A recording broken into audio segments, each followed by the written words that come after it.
નામ? મારું નામ વિક્રમ. ગામ? ગામ વેરાવળ. તાલુકો? ચૂડા. જિલ્લો? સુરેન્દ્રનગર. આમાં આપણે મગફળીમાં આપણે કઈ દવા આવડી આ દવા વાપરી હતી? હા. પાવર ગ્રો અને બેક પાવર. એમાં તમને રિઝલ્ટ કેવું લાગ્યું? આનું રિઝલ્ટ સારામાં સારું. હવે આપણે આ દવા વાપરવા માટે તમે બીજાને ભલામણ કરી શકો? હા. જો ભાઈઓ આપણે આમાં મગફળીમાં પાવર ગ્રો અને બ્લેક પાવર આપ્યું હતું, એમાં વૃદ્ધિ, વિકાસ અને નવા ફૂયા પણ બેઠા છે. એમાં આપણે ફાલ પણ સારો આવ્યો છે.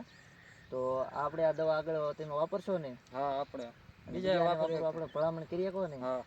તો ભાઈઓ આપણે 2 એકરની મગફળી છે, એમાં આપણને જોરદાર રિઝલ્ટ મળ્યું છે. આ મગફળી પહેલાં છે ને ખાવામાં પીળી થઈ હતી, વચ્ચે ગોળ રાવા પડ્યા હતા પીળાના. અત્યારે તમે બધે જોઈ શકો છો, બધે લીલી સમ થઈ જાય છે. ખાલી એક જ વાર પાવર ગ્રો અને બ્લેક પાવરનો છંટકાવ કરે હતો ટપક દ્વારા. આ પહેલા પીળી હતી, બધી પીળી પડી ગઈ હતી. હવે અત્યારે બધી લીલી સમ દેખાય બધી, અને ફાલે સારો બે બિંદો.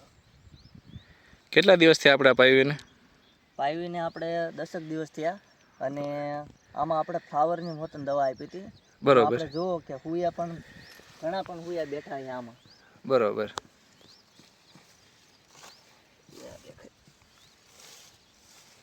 પૂયા ઘણા બેસી ગયા. કાંઈ વાંધો નહીં. આ દવાથી આમ તમને તો સંતોષ ને? હા. આમાં કાંઈ બાકી મૂક્યું હતું કે આખામાં એકવાર વાપરી હતી? આખામાં. નહીં, આપણે હું બધા ખેડૂતને એ જ કહીએ છીએ કે અડધામાં તમે વાપરો કે અડધું બાકી રાખો ને, તો તમને ખબર પડે કે અડધી દવામાં કેટલો રિઝલ્ટ આવ્યો ને જે વાપરી એમાં કેટલો ફરક છે અને નથી વાપરી એમાં કેટલો ફરક છે. તો તમને નજરે દેખાય એમ. જોકે તમને દેખાય છે પણ આપણે બીજાને કહીએ એકવી એમ.